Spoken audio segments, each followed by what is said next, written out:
Assalamualaikum warahmatullahi wabarakatuh. Selamat pagi semuanya. Apa kabar? Mudah-mudahan masih dalam keadaan sehat ya.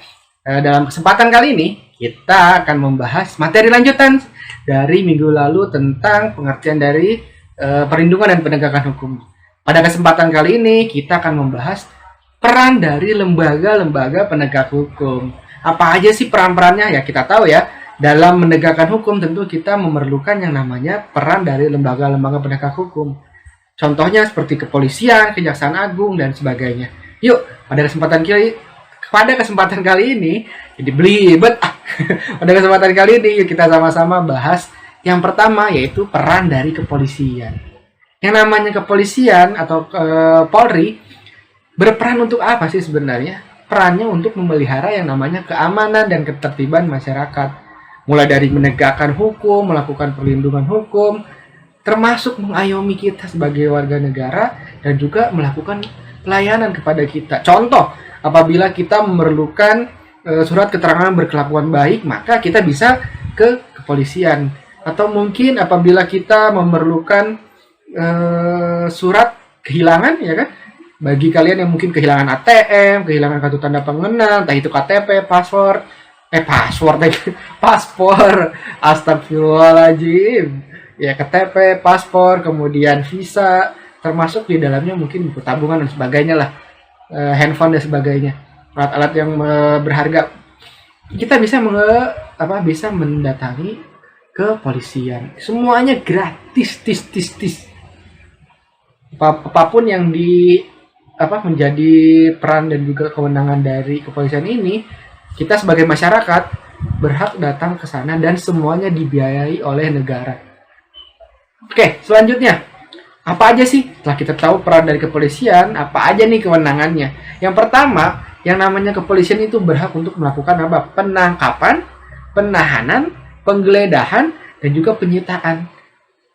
Penangkapan, ya ini kan udah serangkaian nih ya. Kalau misalnya ada suatu tindakan pidana atau suatu perkara, maka ya tentu kita harus ditangkap dulu. Setelah ditangkap, bisa juga digeledah dan juga disita barang buktinya atau alat buktinya. Setelah itu, apabila terbukti nantinya, maka kepolisian berhak untuk melakukan penahanan.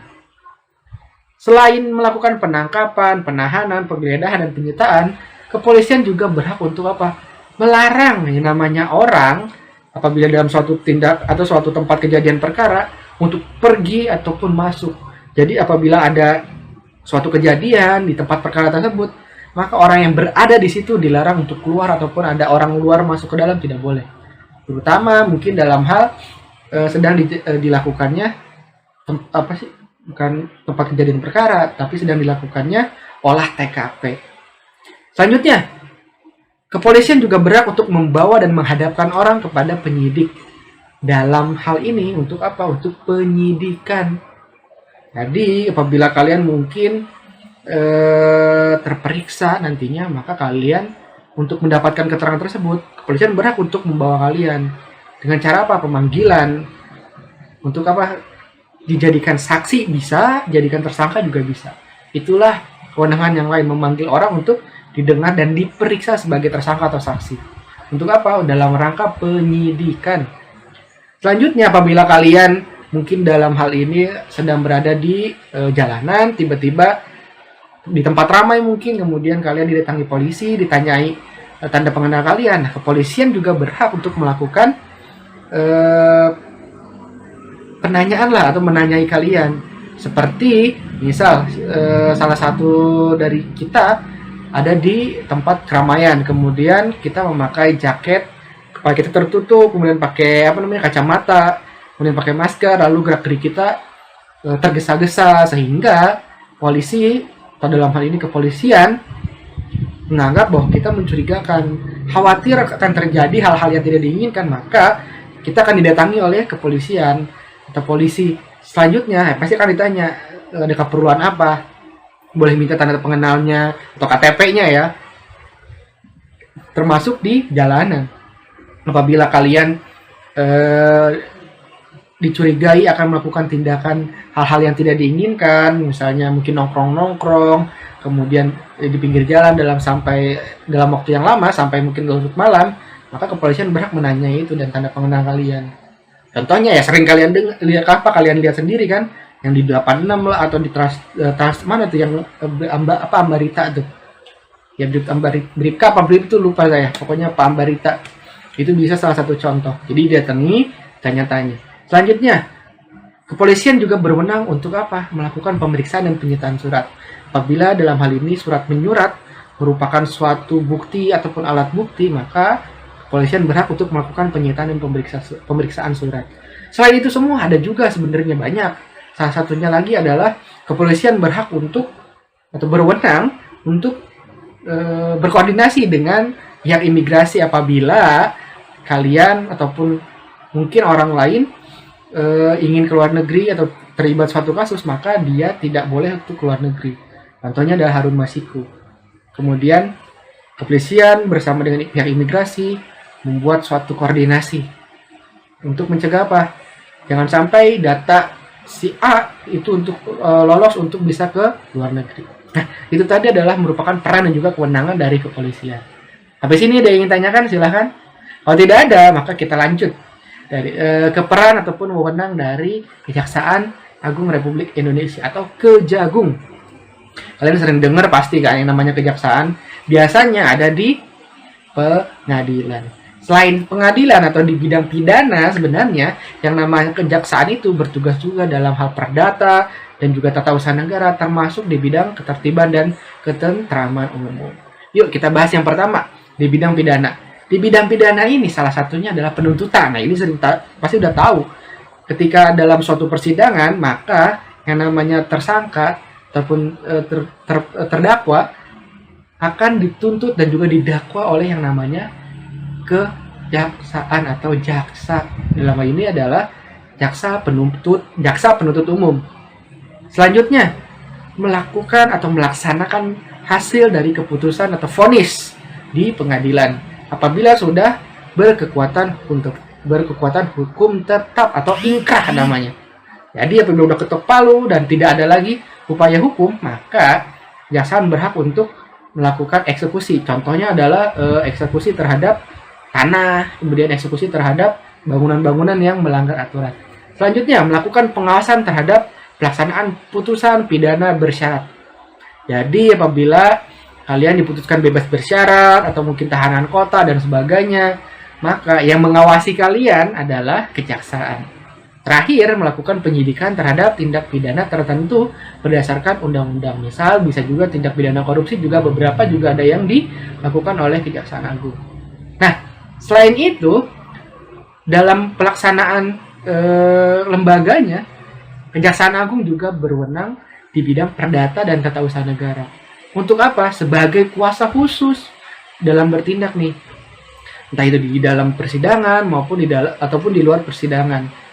Sebagai apa? Sebagai atas nama negara atau pemerintah.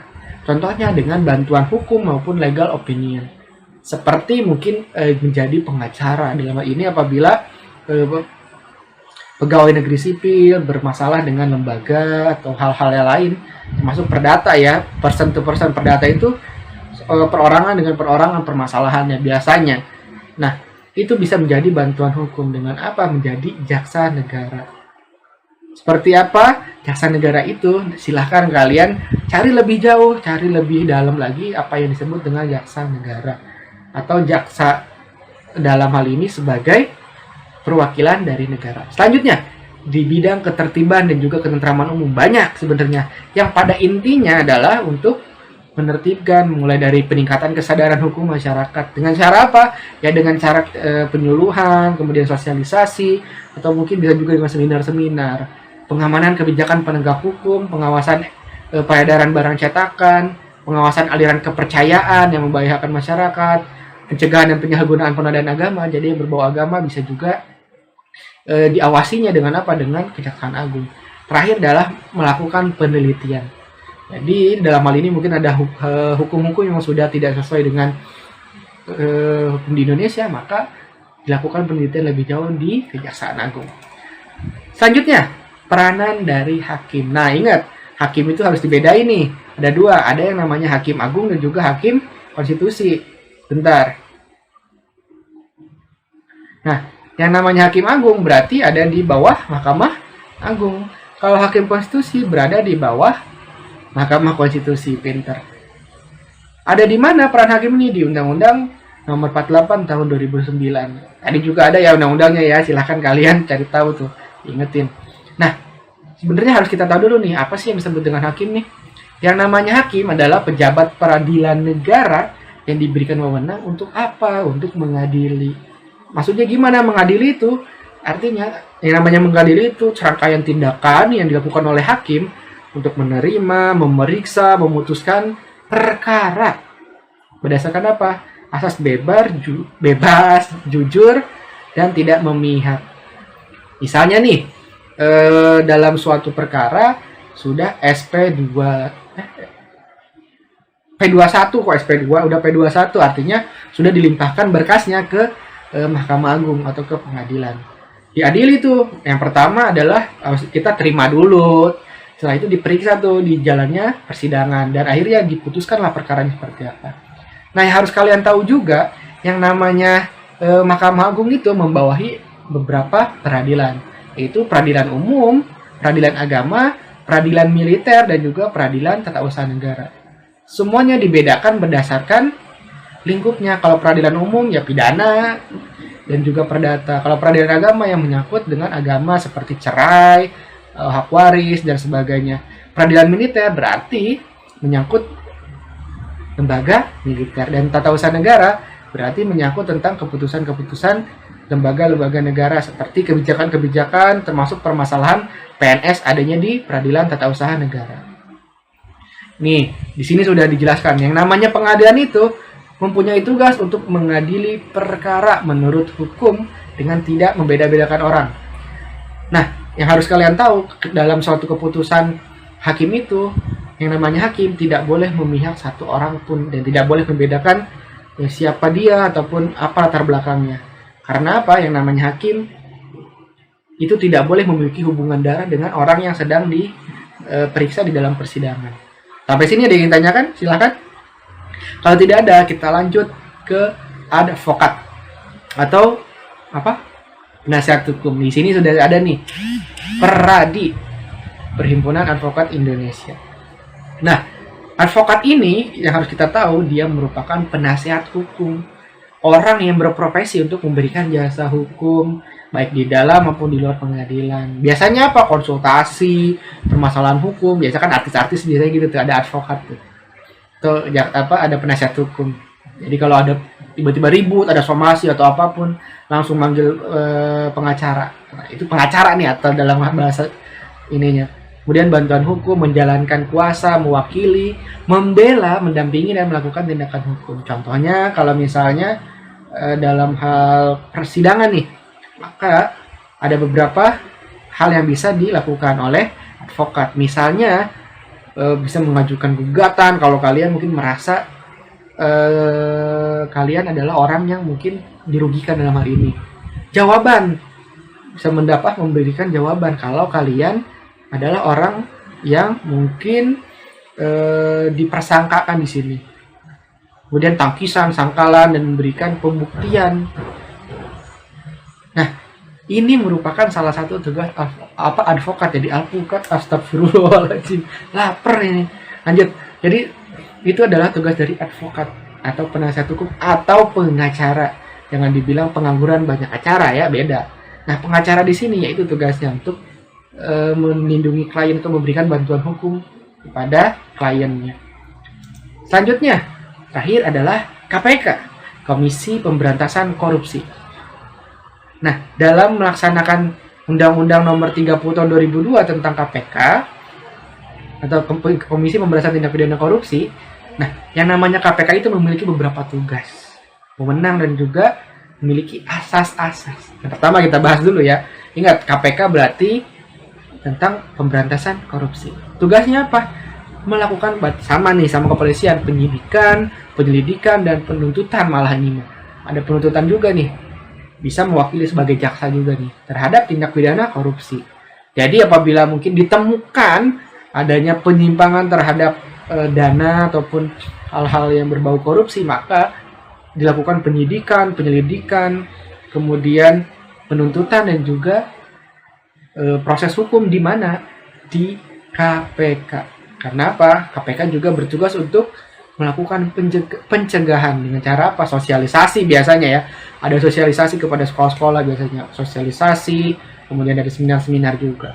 Itu adalah tugas dari KPK. Kewenangannya apa? Yang namanya KPK itu bisa meminta informasi tentang kejadian suatu tindakan pidana korupsi kepada apa? Instansi yang dicurigai.